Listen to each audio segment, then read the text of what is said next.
Hello everyone, Professor Philip Travis.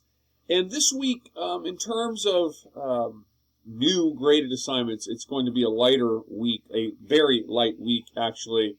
We have, as we're kind of in the latter phases of the term, we have a number of major assignments coming due.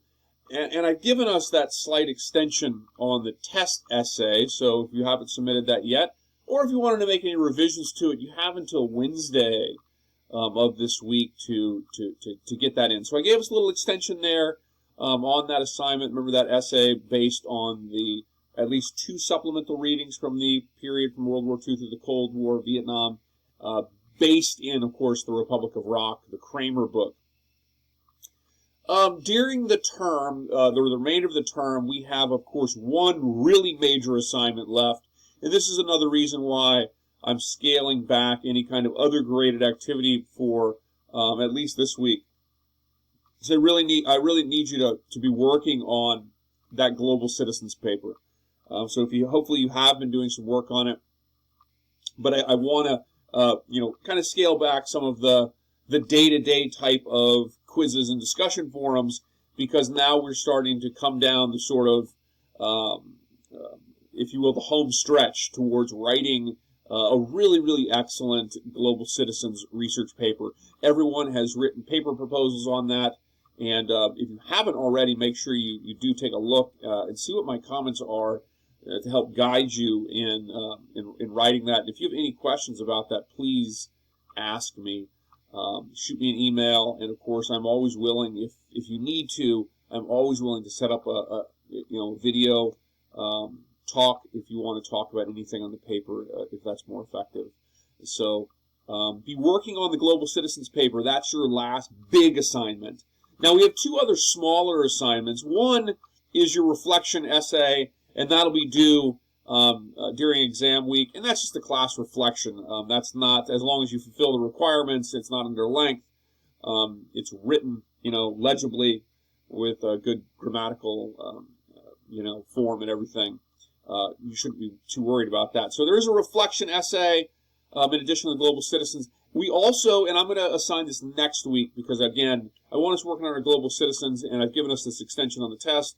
But coming up, we do have a little we're going to take a little look into sort of modern 21st century war and society at the local level, and we'll probably expand this into a conversation about the modern sort of global war on terrorism. But we'll be worried about that for next week. Right now, I want you to think about finishing up the test, if you haven't submitted that yet, that exam, and working on your Global Citizens paper as we come closer to that date. Now, I want to take the opportunity with this announcement this week to talk a little bit more about the Vietnam War. The Vietnam War had a profound, and I'm going to talk about these 2 images here. The Vietnam War had a really profound effect on American society. Obviously, as we've been reading, the controversy surrounding the Vietnam War really fueled the counterculture movement. It shaped the anti-war movement. It even shaped the American Civil Rights movement in the latter 1960s. Famously, in 1967, Martin Luther King Jr. came out in opposition to the war in Vietnam. And so the Vietnam War very much shaped American society. The so-called social revolutions of the 1960s were in many ways shaped by the controversy surrounding the Vietnam War. In 1968, the 1968 is a turning point in the Vietnam War. And for the bonus point this week, summarize this element of the video, by the way. But 1968 was a turning point in the war. It was, of course, the Democratic president of Lyndon Johnson that, while he did not wish to be a so-called war president, Johnson was a sort of president that worked in the model of the paradigm of New Deal liberalism. Lyndon Johnson, despite the controversy of Vietnam, is one of the most significant, in terms of what he supported and signed, he's one of the most significant civil rights presidents in American history. And in terms of New Deal liberalism, in terms of like social reforms, designed to provide opportunities for Americans, in the sort of war on poverty. Johnson is second only to Franklin Roosevelt. It's Lyndon Johnson, of course, who created vital programs like Medicare and Medicaid. However, Johnson kind of listened to his advisors, and unlike John F. Kennedy, Kennedy was what a political scientist might call a high-complexity thinker, meaning that John F. Kennedy would listen to advisors, he'd make the best choice, but he was always ready to listen to counter-opinions and sort of change his mind. Johnson, on the other hand, when he made a firm decision about something, had a tendency, it was very hard for him to change his mind, and instead Johnson had a tendency, once he had made up his mind, he felt that the job of his advisors was not to necessarily criticize and offer other approaches, but rather to be loyal servants to, if you will, the cause that Johnson had committed himself to. So as a result of this, when Johnson was president, the United States sort of descended into the Vietnam War. The military commanders did this without really any real strategy for succeeding in Vietnam. Really, the strategy in Vietnam, known as search and destroy, was centered around the idea, this was crafted by William Westmoreland, the general, centered around the idea that you would exert extreme firepower on the enemy. You would kill so much of the enemy that they would either lose their capacity or their will to fight in Vietnam. This was not a clear objective. This was not a clear way to obtain the objective of preventing South Vietnam to falling to communism from North Vietnam and from South Vietnamese communist guerrillas, the so-called Viet Cong. And so Vietnam continually escalated from 65 to 66 to 67 to 68. And, increasingly more and more Americans died there. The American military exacted huge casualty figures on the Vietnamese communists, but the war never showed any real signs of abating. In fact, it was escalating. In 1967, the Johnson administration announced that, they saw the light at the end of the tunnel. It was a big public relations campaign. 67, there were massive protests in the United States, most notably the October Stop the Draft protest, which saw some 100,000 people descend on Washington, D.C. In the backdrop of that, the administration of Lyndon Johnson really wanted to sort of undermine those anti-war protesters by telling the Americans, hey, we see the light at the end of the tunnel. This war is about ready to end. We're almost at the breaking point. And, of course, that was sort of demonstrated as being wrong at the end of January 1968. When an event known as the Tet Offensive occurred. And this becomes really the fundamental turning point in the Vietnam War. This class were really focusing on war and society.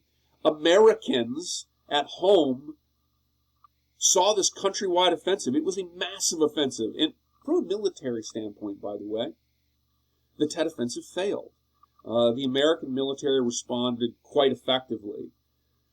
But that military response was overwhelmed by sort of the sort of idea that the public perceived that they had been told that the war was almost over.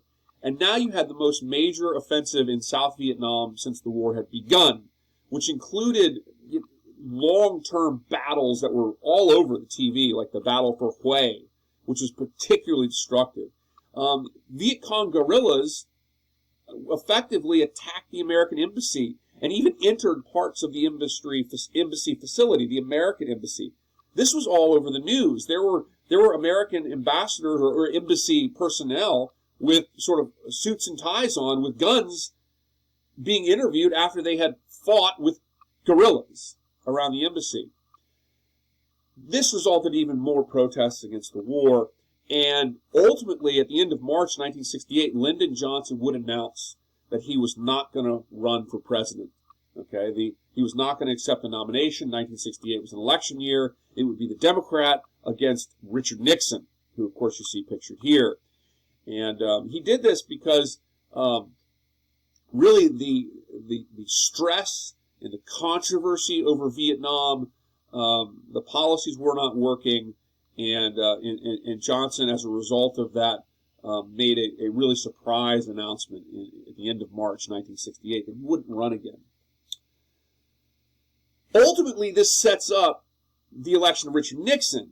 68 was a turning point. It's a point when the United States began to withdraw from Vietnam slowly, largely because the American public were really no more willing to continue a long-term effort to try to win the war in Vietnam per se. The war had become so unpopular. It was really a public relations loss more than an actual physical loss. However, the other effect of the Vietnam War was that it really undermined the sort of New Deal liberal coalition. So the old school New Deal liberals, when I say New Deal liberal, that's the term from Franklin Roosevelt. This is the term that's meant to refer to Democrats that advocated for greater federal actions and regulations to provide for employment opportunities, better pay, health care, safety net programs, and the like. The old New Deal coalition, the sort of pro-workers union, pro-health care, pro-ending poverty in America, was divided. That old sort of coalition led by folks like Lyndon Johnson and Hubert Humphrey, that old coalition was broken away from by a group known as the New Left. And the New Left was really the emergent, more youthful liberal movement led by figures in the counterculture, the anti-war movement, and so forth. And so in 68, the war, ultimately, its controversy facilitated a break in the Democratic Party. At the 1968 Democratic Convention in Chicago, it became an incredibly violent police riot, as it's sometimes been called, as Chicago Mayor William Daley called in the police to basically give no quarter to protesters outside the convention. And it was all over the news. It's just chaos and violence outside of the convention. That opened the door to Richard Nixon to be able to come in and appeal to, mainstream conservative-leaning Americans, some of which who were sort of appalled by certain things they saw in the behavior of the counterculture movement and the hippie movement. Many of them were folks that were looking for Nixon to advocate that old moniker in American politics of law and order and these types of things. And in terms of Vietnam, Nixon pledged that he would obtain sort of peace with honor in Vietnam. So this leads to Nixon's election. And even though you don't consider the rise of the modern American political paradigm to really come full circle until the election of Ronald Reagan in 1980, the election of Richard Nixon was a really critical moment where you see the sort of old New Deal liberal coalition fractured, and this eventually gives rise to a modern American conservative movement that is really the modern dominant political paradigm in the United States today. And you would really say that watershed moment really begins with the election of Richard Nixon at the support of Americans that he dubbed the so-called silent majority, and religious groups who increasingly, led by figures like Billy Graham, Jerry Falwell, increasingly became the organizing factors behind what became known as the evangelical American right. So it's a really critical moment in American politics. Now, the two images you see here, Nixon, even though Nixon pledged peace with honor in Vietnam, Nixon's plan for Vietnam was actually to escalate the war. Now, Nixon does start withdrawing American soldiers from Vietnam, though you don't see major withdrawals really until like 1970. And Americans, theoretically, as a fighting force, the United States leaves Vietnam with the signing of the Paris Accords in 1973. However, Nixon's plan for Vietnam was to actually increase elements of the war, particularly when it came to fighting in the border countries like Cambodia and Laos, which were used by the North Vietnamese army to attack South Vietnam, as well as the Viet Cong, as well as increasing in less limitations on the bombing campaigns of North Vietnam. So Nixon here is talking about the so-called Cambodian incursion. So these areas in gray here, these areas are the areas where there's Viet Cong infiltration points into South Vietnam. And Nixon would order American soldiers to invade Cambodia, which was a neutral country at the time. They invaded Cambodia to try to capture this major North Vietnamese and Viet Cong headquarters. In reality, there was probably no headquarters there to speak of. It was probably, a few foxholes and a couple of radios, right? Because you're fighting an elusive guerrilla enemy oftentimes. But the Cambodian incursion was massively significant from a political standpoint. Because what happens when Nixon announces this is Americans say, see, look, Nixon is escalating the war in Vietnam. And massive protests break out again. It looked like, after the 1968 election, that the anti-war movement maybe was a thing of the past. Well, with the Cambodian incursion of 1970, protests massively escalate all over the United States, particularly on university campuses. In fact, some 500 college campuses were closed due to protests. At some campuses, like the University of Kentucky, which is a particularly conservative campus traditionally, they burned the ROTC building down in protest. At Kent State, and this, of course, is the picture here, the governor of Ohio brought in the National Guard because there were protesters on Kent State's campus. And the protesters were peaceful, by the way. I mean, there were some words being thrown. Perhaps there could have been some sticks and stones kind of things, but people weren't being violent. It was a protest. And the National Guardsmen were, maybe they were being harassed a little bit, but they had been on maneuvers in Texas. They were, some of them were 24 hours without sleep. They were on edge. We don't know exactly how this happens, but the National Guard opened up fire on a group of students and actually killed 4 students. In this case, students that were walking across campus. They weren't even involved directly in any kind of protest directly with the soldiers. There was a similar death of students on Jackson State as well. This was a massive, massive controversy in the United States. It leads to the famous rock artist Neil Young to write the song Ohio. And I encourage you to go and listen to that. Maybe I'll provide a link for that in this video if you want to hear that song by Neil Young, the song Ohio, in which it's an indictment of Richard Nixon and this atrocity that occurs. Of course, Nixon's escalation during Christmas in 1972, he excessively bombed the city of Hanoi to try to force the North Vietnamese to sign an agreement on the American terms. Ultimately, the escalation of the war, it doesn't render any results. The results that the United States gets are basically the same results that they would have gotten had these escalations never occurred. Likewise, the invasion of Cambodia ultimately led Cambodia to descend into a civil war that eventually led to the rise of the Khmer Rouge and one of the most devastating genocides in world history.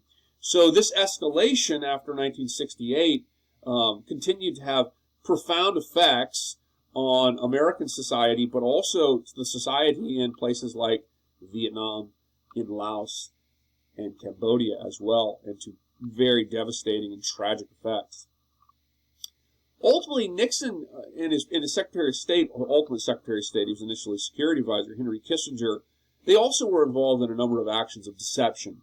And of course, with Nixon's, example, eventually this gives rise to the Watergate scandal and the publication of the Pentagon Papers. And the Pentagon Papers was about the Johnson administration primarily, but the Pentagon Papers, Watergate, the release of the Nixon tapes, which I'll provide you some of those as well. These were really, really damning revelations about the U.S. war in Vietnam.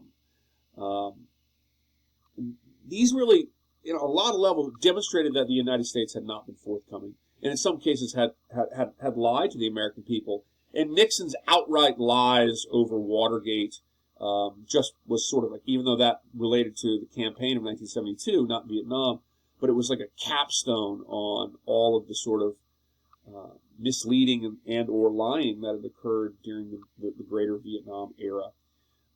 And as a result of that, Vietnam becomes a moment in American history where you really start to see Americans begin to lose trust in the government.